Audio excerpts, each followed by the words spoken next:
মাওলানা মামুনুল হক কারামুক্ত হয়েছেন, এরপরে আপনার প্রতিক্রিয়া কি? আর অনেকেই একই ধরনের প্রশ্ন করছেন, অগণিত মানুষ। ফরিদুদ্দিন ভাই, আপনার প্রশ্ন উত্তর আমরা বলতে চাই। মাওলানা মামুনুল হক হাফিজাহুল্লাহ তিনি কারামুক্ত হয়েছেন, এটাতে আমরা আনন্দিত।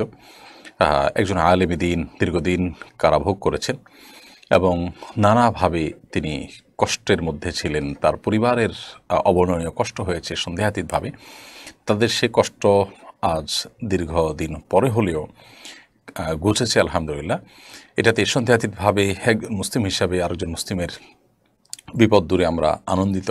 আল্লাহ রাব্বুল আলামিন তার এই মুক্তিকে স্থায়ী করুন এবং তার নামে যে সমস্ত মামলা মোকদ্দমা রয়েছে সবগুলোতে তিনি নির্দোষ প্রমাণ হয়ে তিনি আবারও তার ময়দানে ফিরে আসুন, সে প্রত্যাশা হাজারো লাখো মানুষের মতো আমাদেরও। আল্লাহ রাব্বুল আলামিন সারা বিশ্বের সমস্ত উলামা ইকরামের মর্যাদা, সমস্ত দিনদার মানুষের মর্যাদাকে হেফাজত করুন এবং তাদের মর্যাদাকে সমুন্নত রাখুন।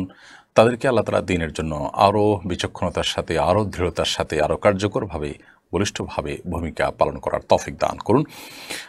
সন্দেহাতীতভাবে আমরা তার মুক্তিতে আনন্দিত এবং আরও যে সমস্ত উলামা ইকরাম নানাভাবে আপনার জুলুমের শিকার রয়েছেন, নানাভাবে বিপদগ্রস্ত রয়েছেন, আল্লাহ সুবহানাহু ওয়া তাআলা তাদের সবাইকে উদ্ধার করুন, রক্ষা করুন, আমরা দোয়া করি।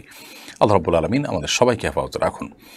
রাকিবুল ইসলাম আপনি লিখেছেন, মানুষ মারা গেলে পরিবারের লোকেরা সবাই যে কান্নাকাটি আহাজারি করে, সম্পর্কে ইসলাম কী বলে? কান্নাকাটি করে কি একদমই নিষেধ?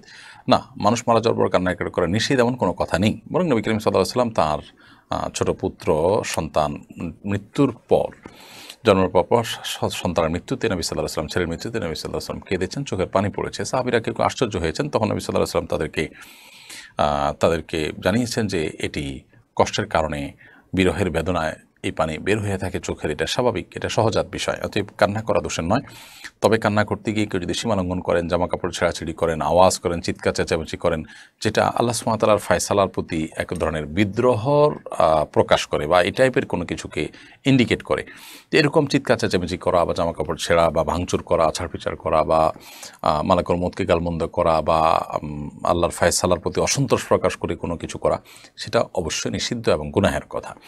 অতএব সে বিষয়ে আমাদেরকে সাবধান এবং সতর্ক থাকতে হবে।